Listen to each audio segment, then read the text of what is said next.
Today on Black Cinema and Black History, we're talking about the movie Black Girl.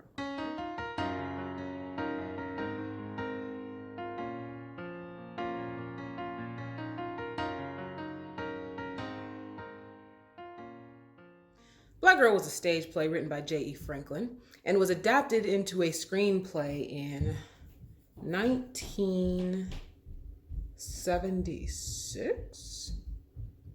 I might have said that wrong.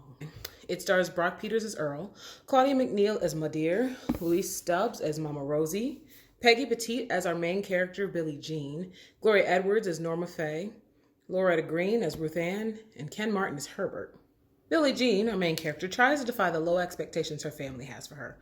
She wants to be a dancer, but her mother and sisters taunt, belittle, and dissuade her the entire time. Billie Jean wants to avoid living the same life as her older sisters, Norma Faye and Ruth Ann.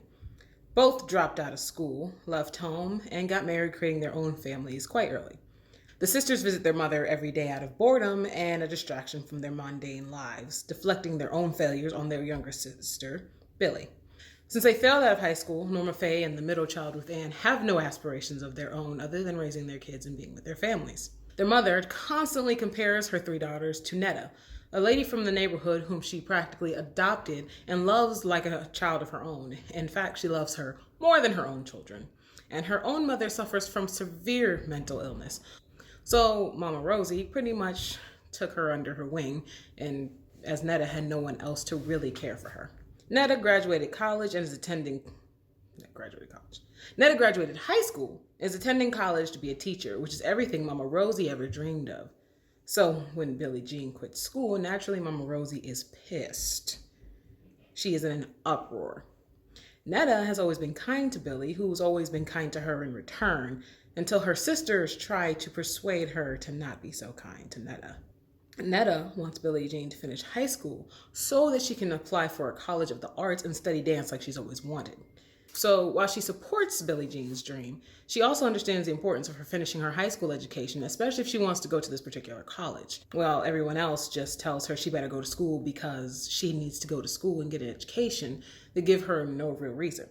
Throughout the movie, Mama Rosie speaks about all her dreams that she has as a child, which she never fulfilled due to a failed marriage, children, and her own self-distractions that she obviously blames her three actual children for, while she's living her life through Netta and cheers her on to become a teacher.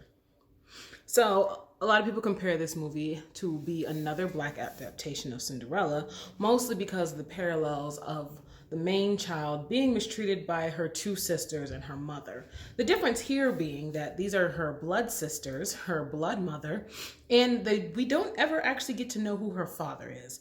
The assumption is that as it is apparent that Mama Rosie had two failed marriages, that her father is off somewhere.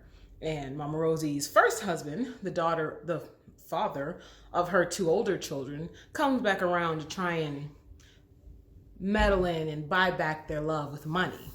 Overall, I gave this movie a 9.5. I gave the acting a straight 10, something I don't do, but it was spectacular, even for the time period. Back then, we were all expected that everything would have corny acting, even the more serious movies.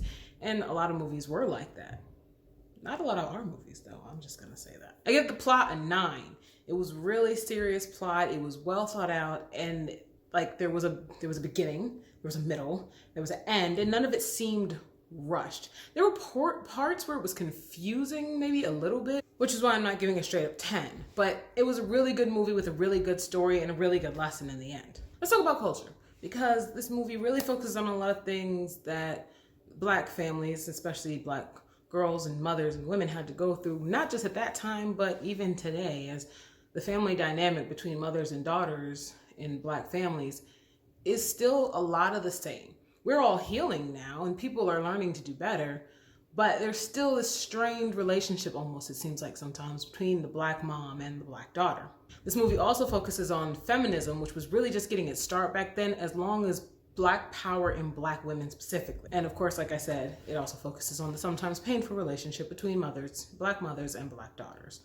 So overall, this is a really good movie. I think it's very culturally relevant, even today, despite how old it is. And I think that you should watch it. So maybe give it a watch. It's right here. I will link the link right below here on YouTube where you can watch this movie for free. Okay? Check it out if you haven't seen it or if you haven't heard of it.